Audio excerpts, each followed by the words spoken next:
Ini juga sudah hadir narasumber kita yaitu Bu Listiawati dari pustakawan dari Universitas Diponegoro yang Masih nanti kok. akan membahas tentang MRM dengan dimension dengan force viewernya. Masih itu nanti Sama juga posisinya. sistemnya nanti semua pertanyaan sementara masih di chat dulu. Nanti voice-nya atau bisa berbicara dengan narasumber langsung itu di sesi akhir Bapak dan Ibu. Silahkan tulis kalau sudah siap. Ya, terima Terima kasih kasih Bu Pak Iko. Dewi. Oke, Iya, siap terima Bu. kasih. Ya, Semoga beli. Assalamualaikum. Ya, Bu Dewi. Salam kenal ya, Bu. Biasanya cuma lihat di grup aja percakapannya. Ya, Assalamualaikum warahmatullahi wabarakatuh. Selamat siang Bapak dan Ibu. Terima kasih masih setia di sini. Eh, Masih di angka 270 ya, walaupun sudah memasuki jam-jam kritis ini. Jadi, untuk menghemat waktu, saya mohon izin share screen.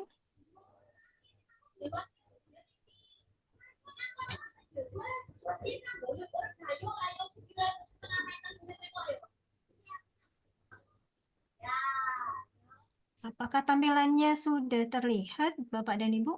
Siap, Baik. sudah tulis. Ya. Ya. Mungkin di awal saya perlu menyampaikan disclaimer. Saya agak salah ini ketika menyampaikan bahwa judulnya nanti adalah eh, Mendeley Reference Manager, kemudian aplikasinya dikaitkan dengan database dimension dan fast viewer. Seharusnya itu kayak penggunaan Mendeley Desktop dengan memanfaatkan data dari dimension, kemudian diaplikasikan di fast viewer. Jadi perlu saya koreksi kesalahan saya ya Bapak dan Ibu. Eh, Mungkin bisa saya lanjutkan. Terkait dengan fast viewer-nya, Bapak dan Ibu, saya yakin Bapak dan Ibu sebagian sudah mengenal apa itu fast viewer. Ini merupakan alat bantu analisis bibliometrika yang biasanya digunakan untuk melakukan science mapping atau membuat peta semantik biasanya.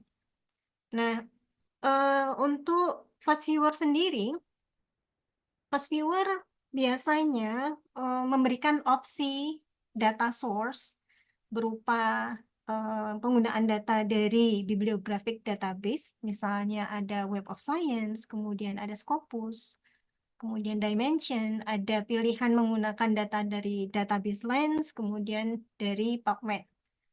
Nah, yang menarik adalah sebenarnya Dimension. Ini yang kenapa kemudian saya berusaha untuk memaparkan kenapa Dimension menjadi alternatif ketika Bapak dan Ibu tidak memiliki akses ke bibliographic database yang harus dilanggan seperti Web of Science ataupun Scopus.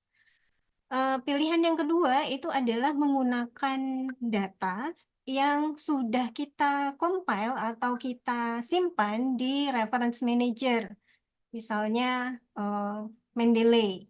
Jadi file RIS yang kita eh, miliki eh, di Mendeley Desktop itu nanti bisa kita manfaatkan, kemudian EndNote dan RefWork. Nah, opsi yang ketiga itu adalah ibaratnya ini kayak nembak langsung ya Bapak dan Ibu. Kalau opsi pertama dan opsi kedua itu kita harus menyiapkan datanya terlebih dahulu. Tapi kalau opsi yang ketiga ini adalah kita langsung mengambil data dari pangkalan data menggunakan teknologi API. Jadi misalnya kita mau mendapatkan data publikasi dari Crossref ataupun OpenAlex, Europe PMS, Semantic Scholar, OCC, COCI, atau Wikidata, itu kita bisa menggunakan API. Nah, ini saya ingin memperlihatkan mungkin sedikit komparasinya, mungkin tidak komprehensif komparasinya antara dua database Scopus dan Dimension. Nah, Scopus ini biasanya menjadi alternatif yang sering kali digunakan karena merupakan pengindeks yang apa ya? pangkalan data yang mengindeks jurnal-jurnal internasional bereputasi. Sayangnya Scopus ini tidak bisa diakses kalau kita tidak berlangganan. Sementara untuk melanggan Scopus itu juga mahalnya. Tidak semua kampus akhirnya bisa melanggankan database ini untuk sivitas akademikanya. Sementara itu, Dimension ini merupakan pangkalan data yang ada versi premiumnya, tapi ada juga versi freemiumnya. Jadi ada versi yang berbayar dan ada versi gratisnya. Nah, versi gratis ini sudah mencukupi lah kalau kita mau melakukan science mapping dengan mengandalkan data yang gratisan. Aspek yang kedua terkait dengan kelengkapan data.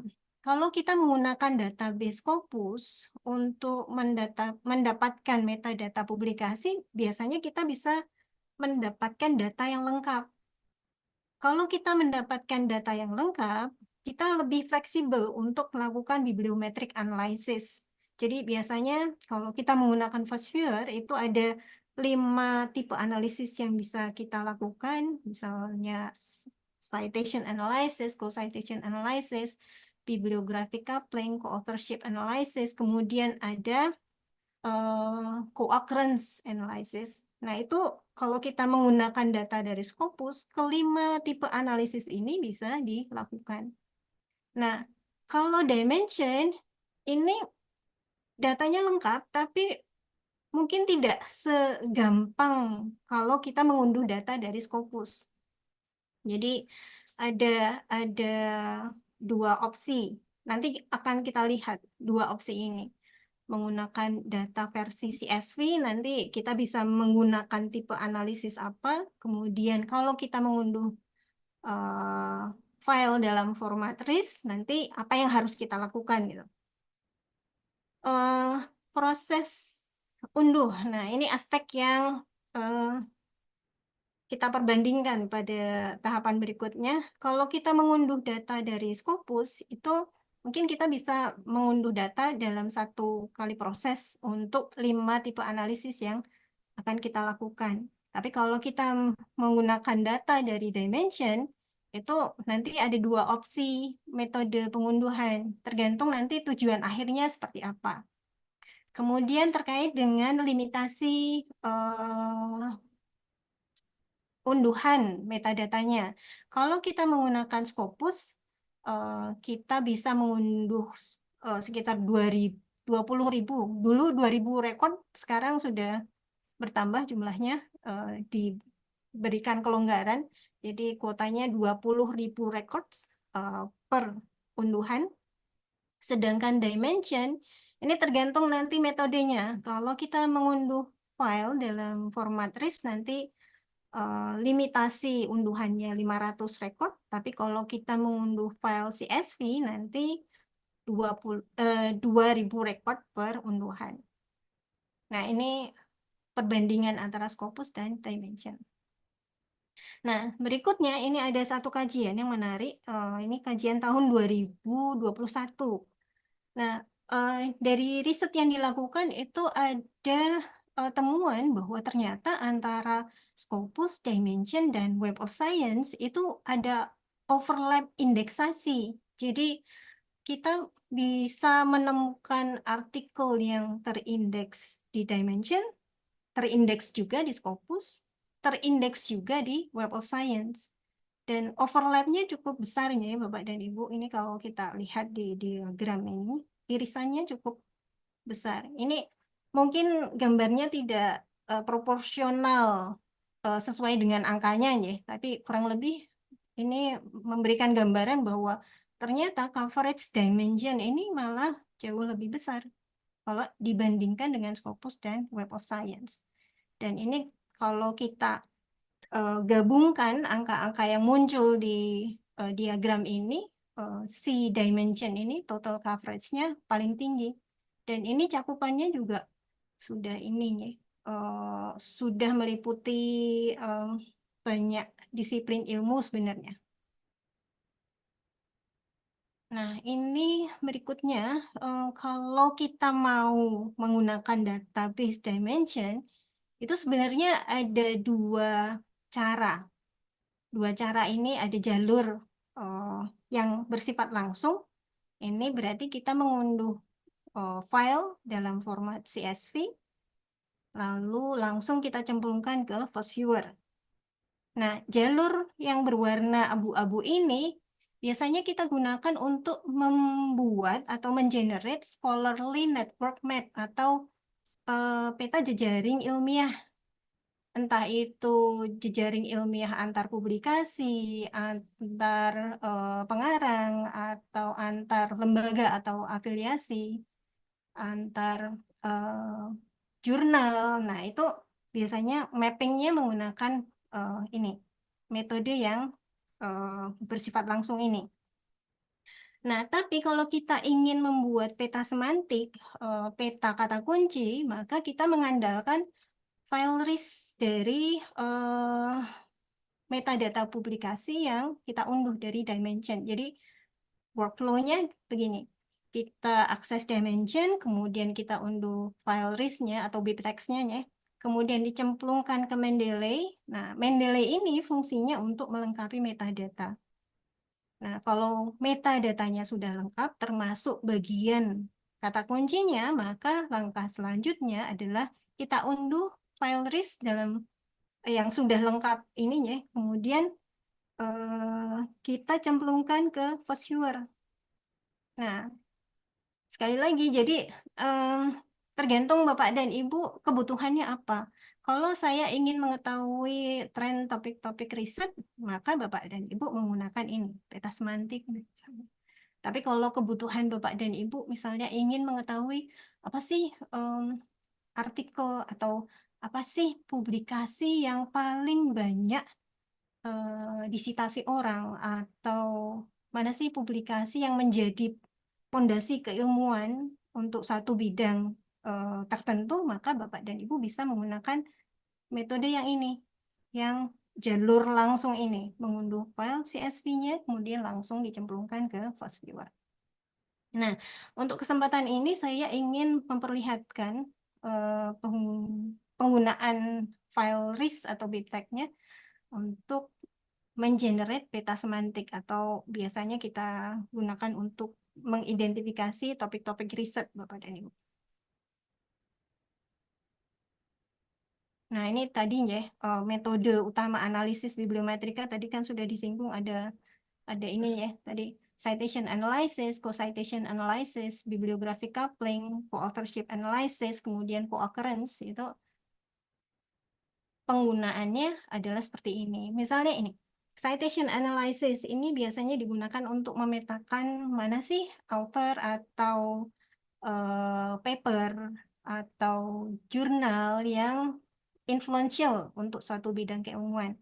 Kemudian co-citation analysis ini biasanya digunakan untuk melihat mana sih misalnya ada teori atau metode atau eh, apa ya, riset yang kemudian dia menjadi dasar untuk pengembangan keilmuan yang ada sekarang ini. Nah, untuk bibliografi coupling ini adalah satu metode analisis yang biasanya digunakan untuk melihat riset-riset terbaru. Nah, untuk co-authorship analysis ini biasanya untuk memetakan pola kolaborasi antar author. Nah, co-occurrence analysis, nah ini biasa yang paling paling sering digunakan Bapak dan Ibu. Co-occurrence analysis ini untuk melihat state of the art untuk satu bidang riset. Nah, kita akan mengeksplorasi co-occurrence analysis pada sesi ini. Nah, berikutnya adalah menyiapkan data bibliografis dari database dimension. Untuk sesi ini mungkin bisa kita lanjutkan dengan demonya, Bapak dan Ibu. Tapi sebelumnya mungkin saya ingin perlihatkan workflow-nya, langkah-langkah menyiapkan data dari uh, Mendeley desktop-nya ini nanti. Jadi Bapak dan Ibu mengunduh data RIS dari database dimension, nanti kemudian dicemplungkan ke Mendeley. nanti Bapak dan Ibu menggunakan fitur update details yang ada di Mendeley Desktop, atau misalnya Bapak dan Ibu melihat ternyata ada beberapa publikasi yang ketika kita menggunakan fitur update details itu nggak jalan. Bagian author keywords-nya masih kosong gitu. Nanti Bapak dan Ibu bisa melakukan inputting data secara manual, tapi menggunakan data yang kita peroleh dari Dimension. Kemudian kalau sudah lengkap metadata kata kuncinya, maka Bapak dan Ibu mengekspor kembali file dari Mendeley Desktop dalam format RIS, baru dicemplungkan ke FastViewer. Nah, ini mungkin dari sini kita ini saja ya. Kita langsung ke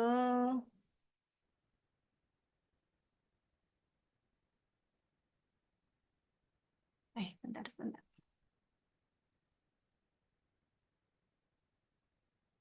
Kita langsung ke bagian Dimension. Ya, ini kurang lebih Bapak dan Ibu, kalau Bapak dan Ibu ingin menggunakan Dimension, Bapak dan Ibu harus membuat akun dulu. Ini adalah tampilan kalau kita sudah login di Dimension. Kita bisa lihat di sini, ini adalah bagian untuk melakukan pencarian. Jadi, di sini kita bisa inputkan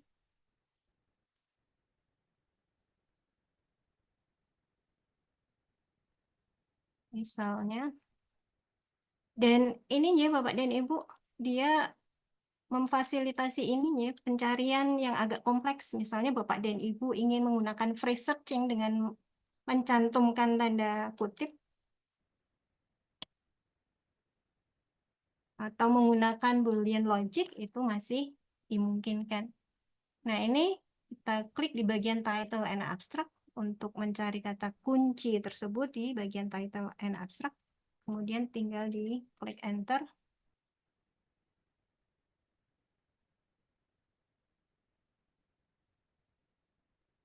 Nah, Bapak dan Ibu, kita kalau kita sudah mendapatkan ini, mendapatkan hasil seperti ini, daftar penelusurannya, hasil penelusurannya. Oh ya, mungkin saya bisa compare ke ininya, Scopusnya.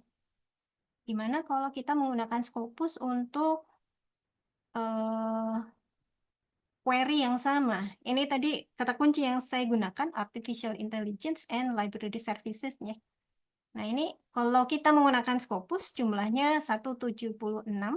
176, kalau kita menggunakan Dimension, ini jumlahnya 192. Ini jadi hasil pencarian di Dimension lebih banyak nih. Nah, seperti di Scopus, Dimension ini juga memfasilitasi filtering. Jadi misalnya Bapak dan Ibu hanya ingin mengambil metadata, tapi hanya dari 5 tahun terakhir atau 10 tahun terakhir, itu dimungkinkan dengan melakukan filtering seperti ini.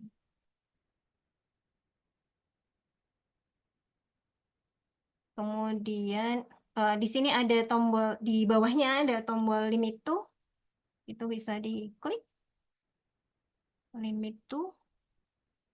Nah, biasanya yang dilakukan setelah melakukan limitasi time frame-nya, tahun publikasinya, itu juga melakukan ini. Misalnya, saya hanya ingin mendapatkan data publikasi untuk artikel dan proceeding saja, misalnya. Maka kita bisa limit juga di bagian ini.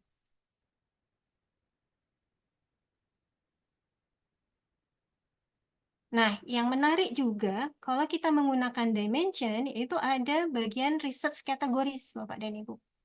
Ini kalau kita buka di field of research, Di kita situ, buka browse. ini klik kanan, speaker. Nah, ini ada Terus ini, semacam apa ini? select a sound out. Speakernya di ratio soundnya dionin kali ya. Nah, kalau kita klik di bagian Field of Research, nanti Bapak dan Ibu akan melihat kategori berdasarkan bidang keilmuan ya. Misalnya, tadi terkait dengan artificial intelligence, dikaitkan dengan library services misalnya. Kemudian saya ingin melihat tapi dari satu aspek saja misalnya. Nanti bisa misalnya terkait dengan ini misalnya library information studies misalnya. Kita cek di sini berapa hasilnya. Oh, ternyata setelah difilter menggunakan eh, apa ya bidang library and information science jumlahnya menjadi 103. Nah, misalnya proses filtering sudah fix kita lakukan, sudah mendapatkan hasil yang sesuai dengan apa yang kita inginkan, maka tahap berikutnya adalah save export. Jadi ini ada tombol save atau export. Kemudian kita klik di bagian export results. Nah, yang kita perlukan kalau kita membuat peta semantik itu adalah bagian ini, Bapak dan Ibu. Ini opsinya ada BibTeX, ada RIS, monggo terserah. Saya biasanya menggunakan file RIS. Nah, ini ada ketentuannya ya.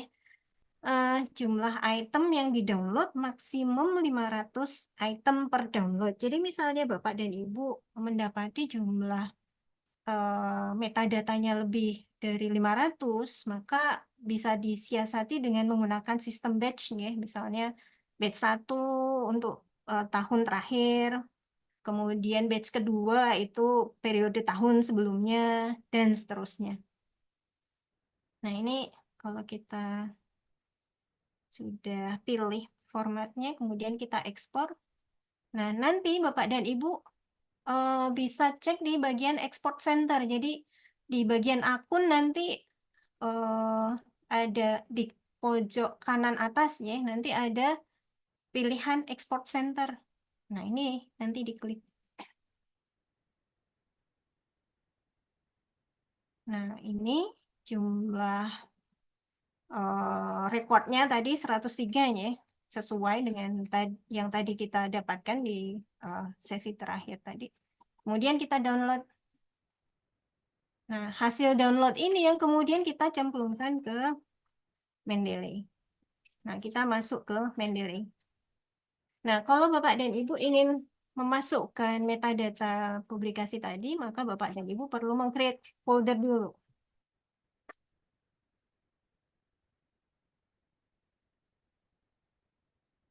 Nah, kalau sudah membuatkan tempat untuk penyimpanannya, Bapak dan Ibu mengaktifkan folder yang sudah kita buat, kemudian kita klik menu impor. Jadi file, impor, research information system, kemudian kita panggil file yang tadi sudah kita download.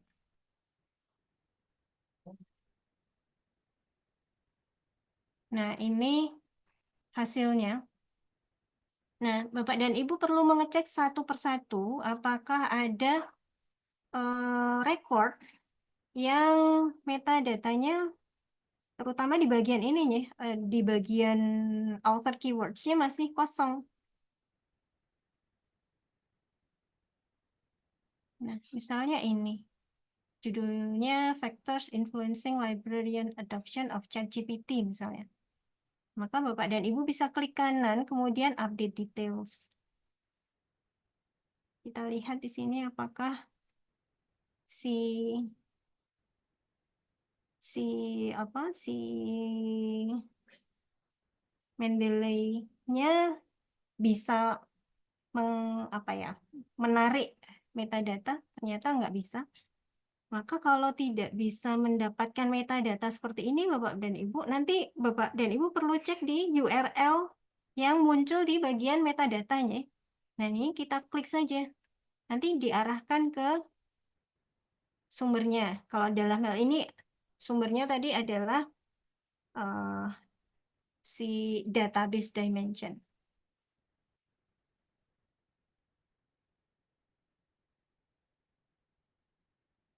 Ini agak lama membukanya kalau di browser lain.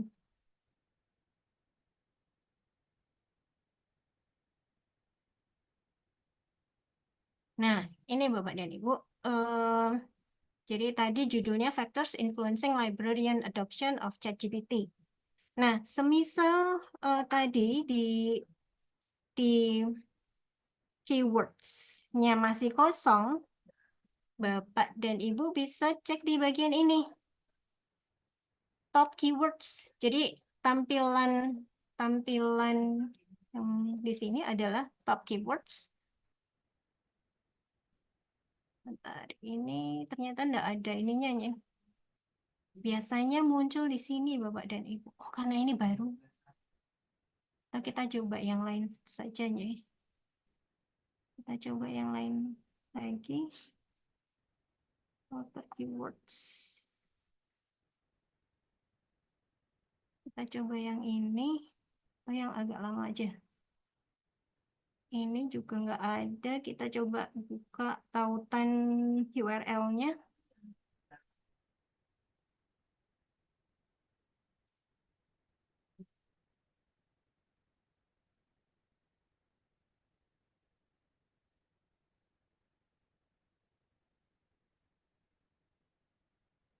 Nah, Bapak dan Ibu bisa memanfaatkan di bagian ini nih, top keywords. eh di top keywords ini sebenarnya kalau kita buka di sini ya, ada keterangannya.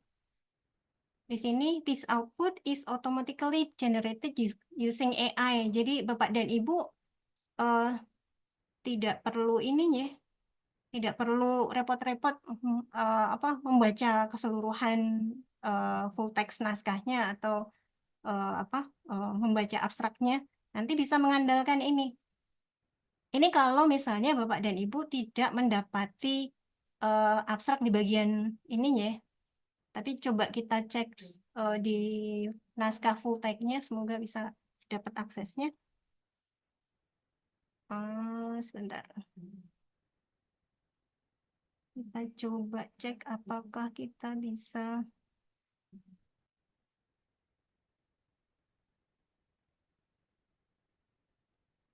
Kalau kita bisa mendapatkan akses full text-nya, maka kita bisa meng-cross check di artikel aslinya. Apakah ada apa ya? eh, ada kata kunci yang sebenarnya sudah diinputkan oleh si penulisnya di bagian abstrak. Tapi kalau kita tidak memiliki akses ke artikel full text-nya, maka Bapak dan Ibu bisa mengandalkan eh, bagian keywords yang di-generate oleh AI tadinya, Bapak dan Ibu. Nah, ini sayangnya nggak punya akses ya, Bapak dan Ibu. Maka saya akan meminjam ini, meminjam apa? Meminjam si si kata kunci yang di-generate oleh AI ini. Nah, ini kalau mau kita bisa menggunakan notepad dulu untuk di. Nah, misalnya ini di notepad dulu baru dikopikan diinputkan ke Mendeley ya Bapak dan Ibu. Sebentar. Agak lupa. Diinputkan di.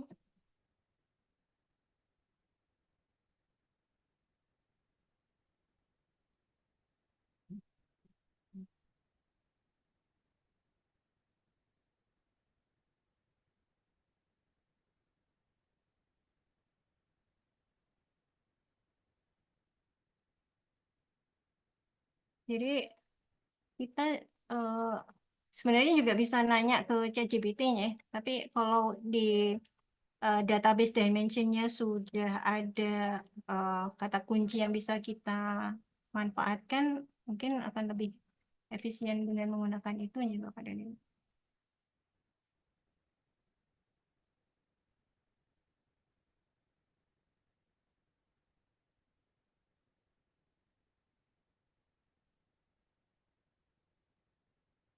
Kita inputkan di bagian outer keywords.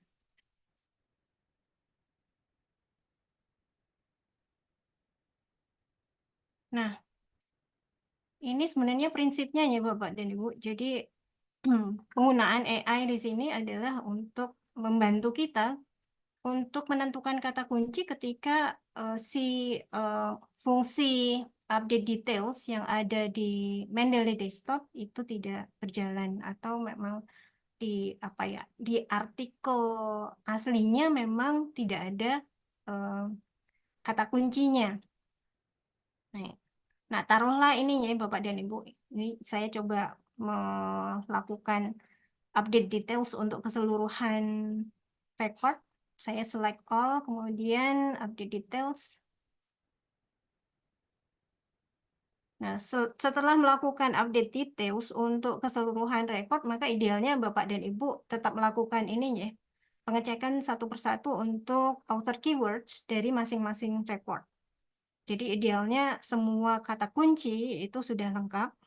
Baru kemudian Bapak dan Ibu mengekspor kembali file RIS yang eh, sudah eh, un- file RIS dari publikasi yang bagian kata kuncinya sudah lengkap. Nah, ini masih berjalan proses update detailsnya.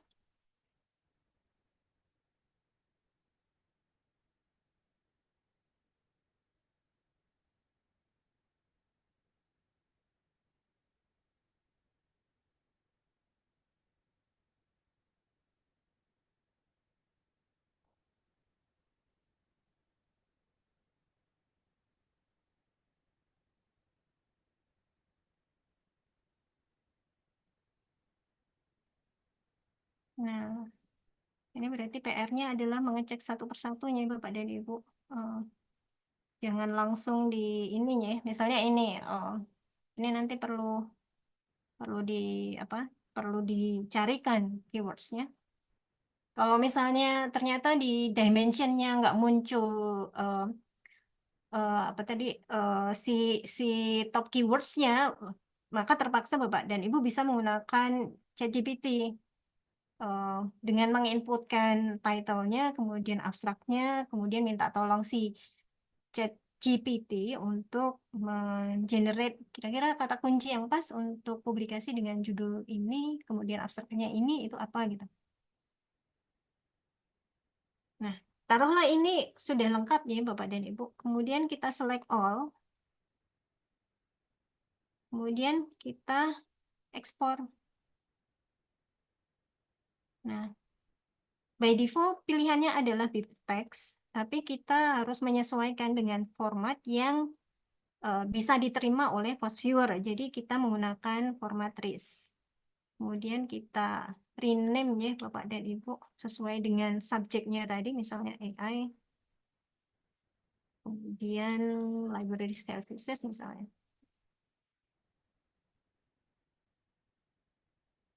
Kemudian kita save.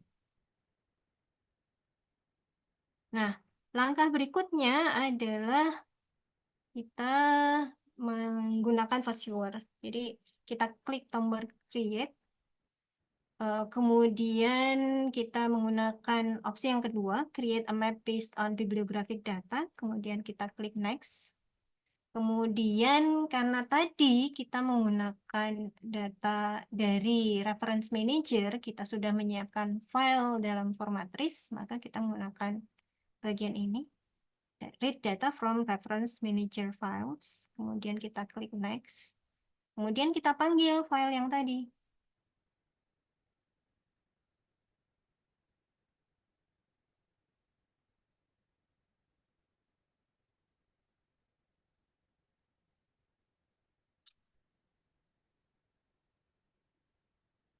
Tulis waktunya kurang 5 menit lagi ya. Siap. Ini sudah hampir selesai, Pak. AI. Nah, ini filenya sudah kita dapatkan. Kemudian kita klik next. Nah, karena kita menggunakan file dalam format RIS, maka opsi untuk tipe analisis yang muncul itu hanya co-authorship dan co-occurrence. Karena kita tujuan akhirnya ingin membuat peta semantik kata kunci, maka kita menggunakan opsi co-occurrence Dan unit analisisnya adalah keywords, kemudian kita klik next. Kemudian ini terkait dengan threshold, kita ingin seberapa kompleks peta semantik yang akan kita dapatkan. Kemudian kita klik finish.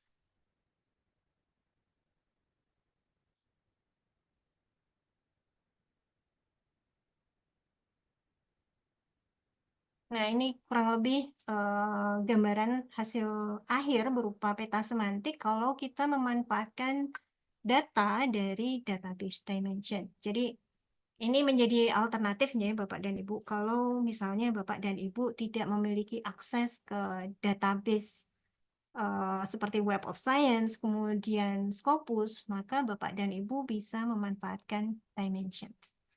Kira-kira itu yang bisa saya sampaikan, Bapak dan Ibu. Kurang lebihnya saya minta maaf. Mungkin bisa saya langsung kembalikan ke Pak Eko. Monggo, Pak Eko.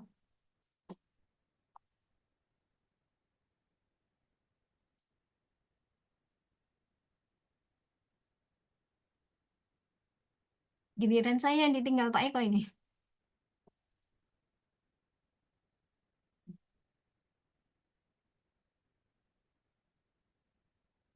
Ya, mungkin sembari saya membaca pertanyaan di kolom chatnya, Bapak dan Ibu.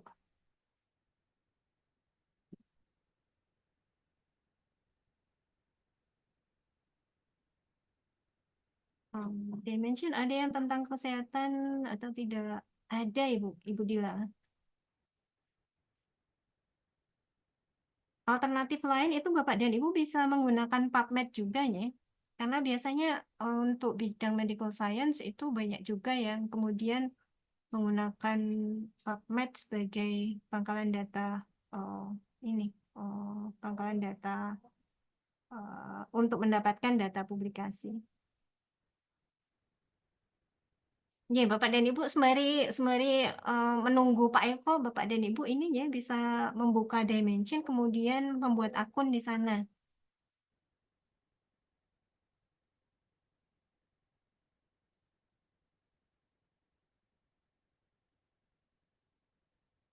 Oke, impor Mendeley ke First Viewer. Ya. Eh, peta semantik, ya, peta semantik itu fungsi utamanya ada eh, biasanya begini ya Bapak dan Ibu. Ketika kita berada pada tahapan awal riset, itu kita biasanya nggak punya gambaran. Kira-kira orang lain itu sudah melakukan riset apa saja terkait dengan bidang ilmu tertentu. Nah, dengan mendapatkan peta semantik, maka kita bisa mendapatkan gambaran. Oh, ternyata sudah ada yang meneliti variabel tertentu misalnya. Oh, ternyata sudah ada penelitian yang menggunakan teori tertentu. Atau misalnya, oh ternyata metode A ini banyak digunakan, tapi metode C ini kayaknya masih belum banyak yang mengeksplorasi. Jadi apa ya? Itu menjadi tambahan insight ya Bapak dan Ibu. Kalau Bapak dan Ibu ingin mengarahkan kira-kira arah riset saya mau kemana? Karena orang lain ternyata sudah melakukan A, B, C, D, E, F, G. Maka saya harus membuat riset seperti apa gitu, biar beda dengan riset yang sudah dilakukan oleh orang lain. Oke, Bu Lis, waktunya sudah habis, bisa closing statement dulu. Yeah. Bapak dan Ibu, kira-kira itu gambaran opsi kalau Bapak dan Ibu tidak memiliki akses ke Scopus ataupun Web of Science ya, Ibu. Jadi Bapak dan Ibu bisa memanfaatkan pangkalan data yang bersifat gratis. Walaupun gratis, ini juga kemampuannya mumpuni ya Bapak dan Ibu. Bapak dan Ibu bisa memanfaatkan ini untuk mencari atau mengeksplorasi kira-kira topik riset yang potensial apa. Kemudian kalau misalnya Bapak dan Ibu ingin mencari em, artikel kunci untuk satu bidang riset, maka Bapak dan Ibu juga bisa memanfaatkan data yang didapatkan dari Dimension. Kira-kira itu Pak Eko yang bisa saya sampaikan. Oke, terima kasih Bu Lis. Mari kita berikan tepuk tangan untuk Bu Lis. Oke. Alhamdulillah. Jadi sore hari ini kita bisa langsung belajar buat Force Viewer dan aplikasi Dimension.